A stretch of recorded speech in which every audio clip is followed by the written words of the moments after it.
outubro de 1979, Robson Pinheiro tinha 18 anos de idade. Quem diria ele que estaríamos aqui depois comemorando 40 anos de exercício da mediunidade. Naquela tarde em que ele estava, na verdade, num dia chave, que seria o exame perante um colegiado de pastores para ser admitido, realizando um sonho de se preparar para ser pastor missionário, e ali durante 2 horas em que ele deveria discorrer sobre um versículo bíblico escolhido na hora, né? Portanto, improvisar, considerando hermenêutica bíblica, exegese bíblica, e durante 2 horas falar sobre um só versículo na Bíblia, todo feliz, animado, fazendo planos com aquela que seria sua esposa na ocasião, que iria também para o mesmo colégio, estudar música e ser maestrina de coral. Essa data tão especial, nós estamos aqui 40 anos depois, porque naquela mesma tarde de sábado, no leste de Minas, em Governador Valadares, tudo mudou naquela tarde, né, Robson Pinheiro? Pois é. Naquela igreja, quando você disse, em nome de Jesus você não fala, e o Espírito Zartu disse para você em resposta, olhe para trás, eu já estou em nome de Jesus, eu já estou falando. Né? E na verdade era o Espírito Joseph Kleber, e aquela era a primeira vez que esses 2 espíritos que dirigem o seu trabalho mediúnico dirigiam a palavra a você. Sim, né? sim. É interessante que ao longo do tempo eu percebia, achava muito estranho, mas achava que todo mundo via. Né? Naquela época eu tinha muito isso, porque eu não sei se era alguma coisa, Leonardo, que acontecia para eu me preservar. Eu tinha medo de ir muito a fundo e descobrir que aquilo era espírito, não sei se era isso, ou mesmo era uma forma de natural para mim de pensar assim, não, todo mundo está vendo, né, gente, só gente esquisita, gente estranha. A parte dessa racionalização, eu quando fico analisando sua mediunidade, eu acho que deve ter havido, você num momento até chegou a comentar comigo, anos atrás, quando a gente analisava isso, que deve ter havido alguma mudança, alguma espécie de amadurecimento nessas questões de evidência.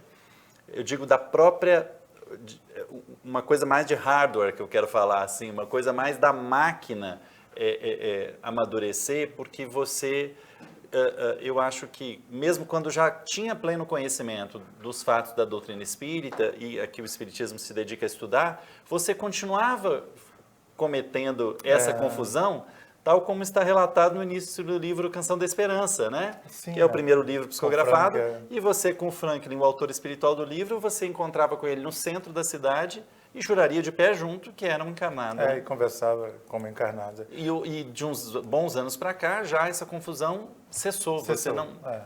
Acho que não acontece mais hoje, talvez muitíssimo raramente, mas eu não me lembro nem sequer a última vez que isso aconteceu, né? Eu me lembro a última vez foi aquele espírito Dimas que apareceu para mim dentro de um ônibus indo para a casa do Marcos Leão, no bairro Padre Eustáquio. Eu estava na Avenida Paraná. Isso tudo em Belo Horizonte, Em Belo Horizonte. Uhum. Eu entrei no ônibus, ele estava sentado, não sabia o nome, não sabia que era espírito. Um negro alto, com um sorriso muito bonito, dentes alvíssimos e uma roupa que lembrava uma roupa africana. Só por aí era para ter desconfiado. Não, mas você acha muita gente vestida estranha em Belo Horizonte, né? Não, mas eu digo por esses dentes tão... Assim, mas muito claros, brancos. Aí eu sentei, comecei a conversar com ele, andamos um bom pedaço, batendo papo, rindo e tudo, contando as coisas, até que o ônibus parou e aí uma determinada senhora entrou e sentou em cima dele. E aí eu olhei assim de lado e falei assim, tem alguma coisa errada. Aí ele levantou e falou assim... Todo mundo está ouvindo nossa conversa, que eu sou desencarnado. Aí, quer dizer, eu não me lembro, assim, lógico, pode ter ocorrido um episódio ou outro, mas eu não me lembro de outro momento que isso ocorreu tão intensamente. Mas naquela época era o habitual. Pois é, esse episódio que você acaba de relatar, desse espírito Dimas, que ano você passou? Isso deve ter sido em 88, 89. Pois é. Ah, não, bom, não, mas aí o Franklin foi coisa. depois, né? Sim, o Franklin foi em 95. Foi em 95, 96, início. Mas assim, naquela época era muito comum isso, essa confusão, mas sobretudo ocorria naquela época também por faltas de informações mais claras sobre o mundo espiritual. Embora depois, logo que eu entrei no grupo espírita da Caridade, em Ipatinga, com a tia Linda, e ela esteve aqui, né? Não sei se você se lembra, que ela falou assim, aqui em Belo Horizonte, em Belo Horizonte, sim, ela esteve. Uma época, e aí ela falou assim, mas naquela época a gente nem era preparado para lidar com a mediunidade desse jeito. Né? Então era tudo muito intenso. E aí as confusões que eu fazia quando eu ia trabalhar na Uzi Minas e conversando com as pessoas. Aí assim, eu só comecei a notar mesmo a estranheza, mesmo absurda, que aí eu vi assim, não, isso tem que ser espírito, não tem jeito. E eu me lembro quando eu fui no bairro Cidade Nobre, em Ipatinga, e aí lá eu vi umas pessoas vestido romano, e não era carnaval. Então não tinha jeito de encontrar um tanto de gente vestida de romano, daí a pouco umas mulheres com as saias bem estilo do século XIX. Não, eu parei e falei assim, gente, será que tem algum desfile, alguma barracão de escola de samba aqui? Não, mas também não é carnaval. Mas a despeito disso, muitos anos mais, porque isso aí você relatou o quê? 79, 80... Isso foi 80, 81. 81, porque você em 79 foi para Ipatinga, não é isso? Quando, então, quer dizer, em 79 não, já deve ter sido em 80, né? Porque em 79 foi esse episódio 80, na igreja de Valadares. Maio de 80 eu comecei a trabalhar na Uzi Minas. Na Uzi Minas. Então foram meses ali subsequentes. Sim. Então você se muda para Ipatinga, que para quem não é aqui de Minas Gerais, é sede da Uzi Minas e é uma cidade, então, para quem parte de Valadares, 80 quilômetros de Valadares, mas já na direção da capital mineira, Belo Horizonte. E aí, muitos anos mais tarde, quando nós fomos determinada vez, que eu acho que foi a primeira vez que você foi a João Pessoa, capital da Paraíba, você teima comigo até hoje que tinha mulheres com cigarrilhas desse tamanho, deitada de bruço, de barriga para baixo, com as pernas dobradas assim para cima, no banco da praça. Numa praça do centro da cidade, durante o dia, com uma roupa assim meio, eu suponho que seja uma coisa meio cancã. Aquelas assim. coisas apertadas, com o nome espartilho? Espartilhos. Corpetes e coisas assim. Tinha. Não, eu não estou dizendo que não tinha. Só estou questionando em que dimensão que essas pessoas estavam. Tem momentos que eu fico pensando assim, sobre a nossa mente e o conceito das dimensões, das várias dimensões.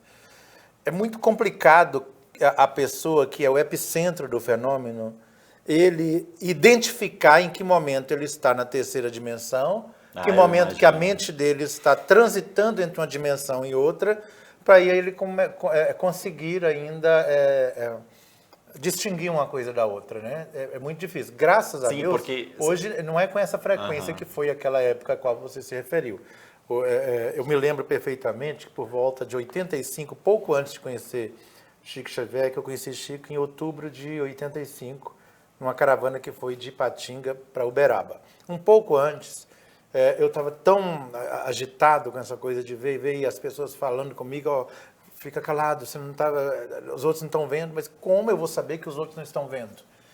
E naquela época era muito difícil e era muito frequente isso. Eu lembro que o Dr. Bezerra me fez uma proposta que ele colocaria um implante, né? E é bom falar que é um implante de coisa boa, que o povo acha que tudo é chip de obsessão, né? Sim, que só existe implante de aparelho parasita, né? E nesse caso não é, né? E ia ser alguma coisa na região do meu cerebelo, que ele ia colocar para reduzir a vibração do meu perispírito por alguns anos, até que eu me preparasse, e aí ele falou que depois voltaria. Ele não saberia me dizer naquele momento quanto tempo duraria esse efeito. Mas foi o que eu precisei, porque senão eu acho que eu ficaria um pouco. Ou seja, é interessante, o que você está dizendo é que por um método diferente, aí envolvendo exclusivamente a tecnologia sideral, foi feito com você, nessa ocasião, algo similar ao que é narrado no livro Os Viajores, Agentes dos Guardiões, que é feito em benefício da protagonista Diana, que é uma recruta em formação, que em determinada altura da narrativa busca uma casa de umbanda para se tratar e os espíritos promovem algum procedimento, o livro não é claro, mas dá a ideia de ser algo no nível magnético e com as técnicas siderais, mas menos tecnologia e mais procedimentos para que ela tivesse cerca de 2 anos a mais, sem desdobramentos conscientes tão importantes como ela havia começado a ter, porque aquilo estava no momento que ela ainda não tinha maturidade ou desenvoltura para lidar com aquilo adequadamente. No fim, um processo parecido que você viveu, ainda que feito de uma outra... E um outro fenômeno que ocorre... De uma outra forma. Que eu acho interessante, é que na memória da gente que vive a coisa, na minha memória especificamente, eu não consigo precisar a cronologia do tempo. Ah, sim. Quando se deu, porque é como se fosse um bloco de coisa que ocorreu Mas eu acho que tem relação com aquilo que há pouco você dizia, ou seja, a dificuldade que é, para aquele que é o veículo do fenômeno, também está como uma espécie de espectador do fenômeno, observando, analisando, registrando, né, raciocinando a respeito dele.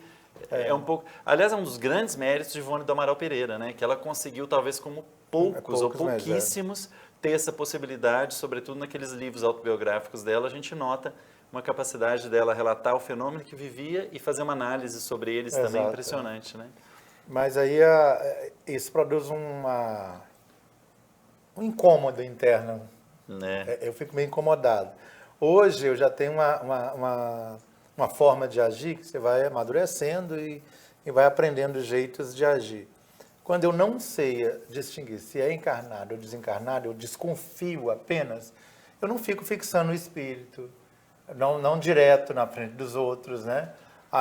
Mas o grande problema é o seguinte, por exemplo, eu estou vendo o espírito aqui. Ontem ocorreu isso, enquanto nós comemorávamos o aniversário da casa de Avenida Batista, os 27 anos.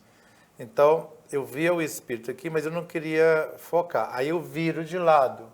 Só que eu estou vendo ele por aqui. E estou vendo por aqui.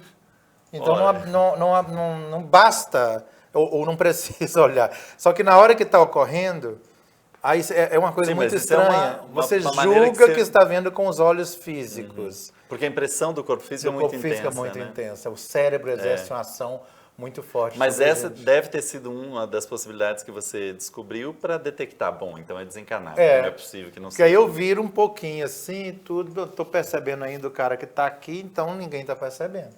Porque isso, né, não é comum, ou eu estou louco. Né? Então, como a loucura ainda para mim fica como o último caso a ser pensado, hoje eu já fico mais tranquilo assim, disfarço ou tento disfarçar, a menos que seja um caso, Léo, que também hoje, graças a Deus, é muito raro ocorrer isso, não ocorre com a frequência que foi em 1979 até 85 por aí, quando eles me dirigem a palavra, e aí é complicado, porque eu não ouço dentro da minha cabeça, eu ouço pelo ouvido, aí isso é estranho. Então uma coisa parece que não bater com a outra, aí você igual, estou te ouvindo falar comigo. Aí, de repente, eu estou tão desprevenido, ou não esperando a situação, tão inusitado, que eu me encontro batendo papo com eles. Tá, como é que tá, isso, aquilo. Depois eu paro e falo assim, peraí, é o Zartu que está falando. É interessante essa naturalidade. Mas a gente esquece que o que está havendo, no meu caso, mas eu acho muito... e essa naturalidade, sem dúvida, também tem a ver com o fato de isso ter sido algo com o que você convive desde que você se entende por gente. Então, eu suponho que seja você nunca conheceu realidade diferente dessa, não é?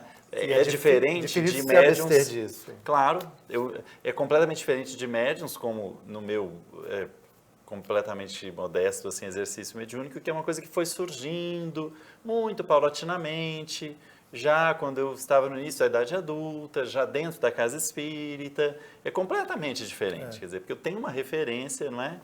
Por exemplo, imagina você, desde criança, brincando com o espírito, igual o Zezinho manifestava, eu estava balançando num balanço de madeira e corda em cima que estava amarrado num pé de abacate. A gente tinha muitos pés de abacate na época. E de repente o menino vem... Em Ataleia, no interior de Minas Gerais. Conversando com você e eu achando que... Eu lembro de um vizinho só, de um amigo que eu tive, que era o Divino. O nome, pelo menos eu chamava de Divino. E o Divino ria e brincava, e para ele estava tudo ok, eu conversar com o Zezinho, só que eu fui descobrir que Zezinho é Zezinho aos 17 anos de idade, praticamente. Que até lá, e minha mãe via o Zezinho, mas ela ficava calada, né? Pois mas aliás, isso é bem estilo seu, né, também, que você adotou muito dela, de ficar calado, porque é claro que eu conversaria e daria uma dica. Mas eu aprendi muito isso, primeiro com mãe e depois com os Arthur e José, né? Os Arthur, durante um período, quando eu vim para Belo Horizonte, ele me proibiu terminantemente, na casa espírita que eu frequentava, na época, que eu falasse que eu já... Tinha qualquer exercício coisa de mediúnico, mediúnico, né? que eu via, que eu desdobrava. Nada. Não fale nada. Você vai entrar para trabalhar como todo mundo e passar por todas as etapas. E isso me ensinou muito a dosar muito a coisa, né? Então, além de mãe ter me criado com completa discrição, e ela tinha que fazer isso, se eu for pensar na verdade. Porque tínhamos um caso dentro de casa de uma obsessão complexa da Bá. O outro caso complexo era da minha avó, né? A Bá, minha irmã adotiva, né, que a gente conta no livro Essas Os histórias, Espíritos em Minha Vida. eu ia dizer exatamente. Então, um livro de memórias de Robson, que é escrito, na verdade, a 4 mãos, é fruto também de entrevistas de Robson Pinheiro comigo, Leonardo Müller, que sou editor das obras de Robson Pinheiro. Então, Os Espíritos em Minha Vida, você encontra várias dessas histórias. Na verdade, cada capítulo é justamente o nome de um desses espíritos, ou no caso dessa pessoa encarnada, Abá, que foi veículo de fenômenos incríveis, né, da mediunidade. Aí a gente viu os fenômenos ocorrerem através de Everilda e da Bá, mas mãe não sabia muito bem o que ocorria, porque ela não gostava de incorporar, de ter o fenômeno ocorrendo através dela. Porque também ela era inconsciente e o fato de não ter certo controle dado pela memória, assim, ela não gostava. Eu odeio tudo que eu não tenho controle sobre ele. Ela falou assim, eu tenho que controlar absolutamente tudo que ocorre comigo e através de mim, senão... E a inconsciência deve nesse momento o pai João deixava numa situação. Agora imagina, no meio disso tudo, desse tanto de fenômeno, meu pai evangélico, extremamente complicado, e me rejeitava, provavelmente, eu nunca tinha pensado nisso, veio aqui agora a memória, as rejeições do meu pai comigo talvez tenham sido por causa da mediunidade. Porque a família do meu pai toda, minhas tias, todos eram batistas. Não, e a própria cidade, para quem realmente não conhece, o Governador Valadares é um reduto de protestantismo, né, desse protestantismo de batistas e outras denominações, com uma influência muito grande de evangelistas norte-americanos, né? Então é um reduto muito, muito forte de... E eu acho que sob esse contexto, mãe evitava realçar que aquilo, a mediunidade, para não criar problema mais comigo, devido à rejeição de meu pai. Né? E aí ela deixava tudo quieto. Sentido. Às vezes ela falava assim, seus amigos estão aí, você não vai brincar com eles, não. Você não vai conversar. Mais tarde ela falava assim, eu me lembro dela sentando ao lado, tinha a cama do meu irmão, do Luiz, do José e a minha. Eram 3 camas no quarto. Ela sentava ao lado da minha cama. Você só não é capaz, claro, de lembrar em qual das casas, né? Porque... Não, isso foi em Governador Valadares, no bairro Santa Helena. Porque já na casa que ela construiu. Que ela construiu, Porque antes, gente, contado lá nos livros Espíritos em Minha Vida, nos primeiros 10 anos em Valadares, depois de virem de Ataleia, a família, foram 10 casas, até a casa, a 10ª, construída por Everildo Batista. Você contou, foram 12 mudanças em 10 anos. Eu acho que era 10 e 10. Eu não estou longe disso, não. Não, você com a diferença que a sua mãe comprava as casas caindo aos pedaços e reformava as casas, né? Mas diga. Mas aí, mãe optava por isso, e aí talvez aí que veio essa questão da rejeição do meu pai, muito grande comigo, porque eu não tenho lembrança de todas as coisas que ocorriam. Muita coisa que eu compartilhei com você foi mãe que me contava, a mãe e a Bá. Eu não tenho lembrança assim detalhada, é como se tivessem, de alguma maneira, evitado que isso... Sim, mas eu te interrompi quando você dizia das 3 camas, que eram 3 camas nessa casa em Santa Helena. E aí minha mãe se sentava numa cadeira de madeira, eu lembro, até lembro o jeito da cadeira, aquelas pesadonas de madeira mesmo, e sentava ao meu lado, e sentava eu deitado, ela só punha a mão em mim e falava assim, seus amigos estão aí, que você não fecha os olhos e vai passear com eles. Claramente era uma referência ao desdobramento, né? Eu sentia uma mão e eu lembro que ela parecia que mudava de cor, vinha aproximando de mim, fazia isso aqui em mim, e aí eu começava a girar no sentido horário, é isso mesmo, sentido horário, e subindo pela cabeça. Em espiral. Em espiral, simplesmente pela cabeça, assim, e aí de repente vinha um desdobramento que eu tive durante anos e anos, que eu chamo de recorrente, que sempre era do mesmo jeito, que eu estava em cima de um campo florido de margaridas, muitas margaridas branquinhas, e uma única árvore imensa, frondosa, no meio, e o final do desdobramento sempre era, eu via uma senhora de idade, branquinha, com coque assim, muito bonita, assim, bem velhinha mesmo, mas assim, muito bonita a aparência dela. E eu vinha pousando perto dela, ela fazia assim, eu voltava. Aí a mãe levantava, tô te esperando para um cafezinho. Né? Mas ela não tocava no assunto mesmo, porque minha mãe não tinha condição intelectual, ela podia saber de tudo que o pai João falava com ela, mas essa descrição sobre o que estava fazendo, o que estava ocorrendo comigo, ela manteve. Eu acho que isso foi acentuado a partir de 79, quando os Arthur, os Arthur conversou comigo a primeira vez, mais o José, que até então eu os via, passando lá como duas pessoas, mas sempre com muita frequência. E quando ele começou a agir de maneira mais intensa, e aí a mediunidade não parou mais, assim, o exercício mediúnico, os Arthur acentuou essa descrição muito grande. De chegar e falar, não diga para ninguém que você está me ouvindo ou me vendo. Não diga para ninguém que você psicografa. Não diga para ninguém que tudo era assim, você vai fazer exercício. Uma descrição. Uma descrição. É bem o estilo do Tinha que manter. Mas sabe, Leonardo, que isso me ajudou muito. Não. Na verdade, não só ajudou, Robson, como eu comento em nossas aulas, nos cursos de estudo do Espiritismo, nas instituições fundadas por Robson Pinheiro, porque nessa trajetória toda, em 1992, houve a fundação da Casa de Everilda Batista, que leva o nome da sua mãe, em Contagem, na região metropolitana de Belo Horizonte, e a qual se somam várias instituições hoje que compõem a Unispíritos, a Universidade do Espírito de Minas Gerais, e outras ainda que nem fazem parte da Unispírito, são uma série de trabalhos, Mas o que eu quero enfatizar é que eu comentava então nos cursos que essa é uma característica, uma atitude, melhor dizendo, de como lidar perante diante do fenômeno mediúnico, uma certa abordagem do fenômeno mediúnico, a qual eu dou graças a Deus também, e marca em nossa casa, que não é aquela atitude assim, como é que é a frase que você sempre gosta de citar do Emmanuel? Não é a tua mediunidade que te diferencias, ou te distingue, parafraseando, mas é o que fazes dela, no final do livro Religião dos Espíritos, não é isso que você... Quer dizer, porque de fato a gente tem uma atitude perante a mediunidade que é muito influência dos Arthur e dessa sua maneira, que você adotou, pegou para si a partir das instruções dele, de não fazer alarde com a mediunidade, porque, é médium, e daí? Quer dizer, o que mais? Como se isso fosse extraordinário. Não é extraordinário, não é o que vai ser o grande pulo. Você pode fazer muita coisa boa, mas talvez até estatisticamente a probabilidade é que você faça muita coisa complicada, porque é muito fácil de se perder, é uma série de atalhos na estrada da mediunidade.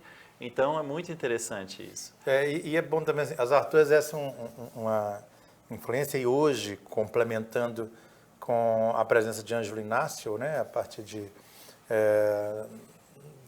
97, mais intensamente, de Ângelo Inácio, que é uma atitude crítica dele que me ajuda, no sentido de análise mesmo do fenômeno mediúnico, analisar assim, o que ocorreu no passado, o que ocorreu naquela época, em que medida tinha coisa sua, em que medida tinha coisa dos espíritos, como que você viu aquilo, qual era o seu preparo na época, qual o contexto. O Ângelo te instiga isso hoje em dia, a fazer esse tipo de análise? Que hoje os Arthur, ele exerce um papel, mas assim, se os Arthur entrou no meio, é porque ele quer dar uma corrigida no percurso. Em geral, hoje ele fica em segundo plano. De novo a descrição. Mas o tempo inteiro observa. Nada ocorre na mediunidade através de mim, sem que ele e o Joseph deem permissão. E esse é um dos assuntos que a gente vai abordar, porque você, numa conversa que a gente teve antes, preparando essa série de programas, porque nós nem dissemos no início, mas a gente vai ter uma série de programas, esse aqui é uma estreia um pouquinho maior, mas nós vamos ter programas curtos, de 15 minutos falando a respeito da mediunidade.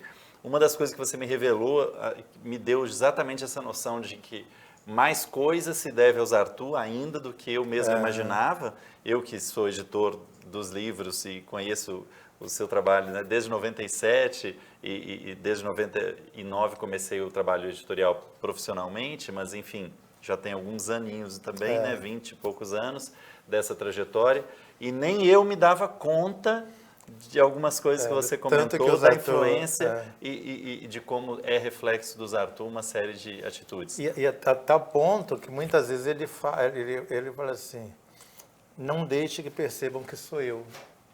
Eu sei que ele pode atribuir isso a objetivamente. João, pode atribuir isso a Ângelo. Não, ele faz isso com os autores espirituais, porque quando autores espirituais, por vezes, na psicografia e em outros momentos falam assim, um elevado amigo espiritual, um elevado amigo da dimensão, quando omitem o nome, pode saber que geralmente, porque ele nem isso gosta de receber o crédito, digamos assim, né, e ser citado. E isso talvez é o que mais me faz admirar, e aliás eu estou falando emocionado, né, e emociono com a atitude dele, de não querer. Não sei se você se lembra de um dos livros, que eu não quero citar o nome, em que o Arthur estava com tudo pronto, mas aí o Arthur vira para Pai João e fala assim, eu te dou todo o livro, você dita para o médium, porque o meu nome não traz nenhum ibope. Eu falei assim, e não gostaria que fosse diferente, mas o seu nome chama atenção, então passa o livro como se fosse seu. Pai João, mas e você prefere não citar o nome desse livro? Desse livro? Porque eu acho que seria interessante, porque falando da sua produção mediúnica, especificamente a produção psicográfica, a gente pode perceber nesse livro claramente que é um Pai João diferente. É um Pai João com um quê de profundidade, um quê psicológico que me parece assim bastante pode dizer. Interessante de revelar. É o assim, livro Pai João, né? Que é o livro que hoje se chama Pai João. Ele foi originalmente lançado com o nome Euforia. Com o nome, ao longo do tempo a gente modificou, edições julgamos apropriado modificar o título. Mas é nítido, se você, né, acho que para o leitor interessado num estudo, comparar o livro Pai João com o livro Sabedoria de Preto Velho, evidentemente está a marca ali do Pai João de Aruanda, né, do espírito Pai João de Aruanda, mas o nível de profundidade psicológica, né, as referências, o quanto instiga e assim escrafuncha, vamos dizer, né, num termo, o livro Pai João faz, né? É como a ponte, tanto que eu acho que o livro que mais relação tem com o Pai João não é o Sabedoria de Preto Velho, mas é sim o livro Quietude, né? Que é de Alex Arthur, que também na série do livro Serenidade, depois ele dá um passo além. E acho que são os dois livros que mais vão assim... O quietude é uma inquietude, não, tanto né? Eu costumo dizer, exatamente, é uma ironia de chamar quietude, porque às vezes chamar inquietude, né? Mas uma coisa também, que não sei se eu já havia comentado com você, o Ângelo me pede aqui para lembrar especificamente dessa coisa, que Arthur chega a um ponto de descrição que ele não estende só para ele. Ele põe isso como regra para os autores espirituais. Quando ele convida os mais de 140 autores para escrever, e eles falam assim, vocês vão omitir o nome de vocês. Eu quero o pensamento de vocês. O Ângelo Inácio vai traduzi-los, mas eu não quero que o nome apareça. Então, aí a gente vê nitidamente na escrita do Ângelo Inácio momentos em que o pensamento... que o Ângelo Inácio tem uma forma de descrição, de pensamento muito interessante. Mas, de repente, você vê frases inteiras, parágrafos inteiros, você fala assim, isso aqui é Ângelo. Aí você vê os demais autores sendo reinterpretados, influenciando. Ou seja, aquilo que eu disse que a gente tem com o exercício da mediunidade, em nossa casa, que eu realçava em nossos cursos, né, essa marca dessa descrição, acontece... Entre na eles. dimensão astral, dessa forma que você está falando também. E o Arthur falou, porque a história que o Ângelo está falando assim, é que vários espíritos estavam ávidos para escrever e tentaram com vários médiuns, e aí eram parados, eram barrados pela questão do contexto extremamente doutrinário ortodoxo. E eles falaram, não vamos nos submeter a isso. E aí, como que nós vamos escrever? Arthur convidou. Bom, eu tenho um médium que eu escrevo através dele, não é um médium tão preparado, mas ele é adepto de um pensamento, de uma espiritualidade mais independente. Aproxime-se e tente. Aí eles foram se juntando, o grupo de espíritos. E aí queriam escrever. Arthur, contudo, para escrever, vocês têm que omitir os nomes de vocês. Eu quero que vocês transmitam o pensamento. O Ângelo será o editor de vocês. Mesmo porque o nome de Ângelo Inácio não é Ângelo Inácio. É um pseudônimo. Também, mais uma vez, você vê a característica de Arthur sendo passada até nesse caso aí, que é uma influência bem sutil de que por trás o Arthur está orientando o trabalho, né? Bom, a gente encerra esse primeiro programa da série aqui, chegando exatamente no ponto ao qual a gente quer se dedicar um pouco, que é falar um pouco da psicografia, especificamente dos livros. A essa altura já são 46 obras psicografadas por Robson Pinheiro, da influência do espírito Ângelo Inácio, que começa com Tambores de Angola lá em 1998, mas tem o seu ápice, o seu apogeu, que se tornou mesmo um divisor de águas em toda a mediunidade de Robson Pinheiro, e claramente, né, de modo específico na psicografia, no livro Legião, Um Olhar sobre o Reino das Sombras, lançado no ano de 2006. Mas esse é o assunto para o nosso próximo episódio. É daí que a gente vai partir e a gente quer comentar um pouco mais a respeito do Legião de forma mais intensa e agradecemos a sua presença até aqui. Eu sou Leonardo Möller, editor das obras de Robson Pinheiro, editor da Casa dos Espíritos, e nós aguardamos você então no próximo programa. Um grande abraço a vocês.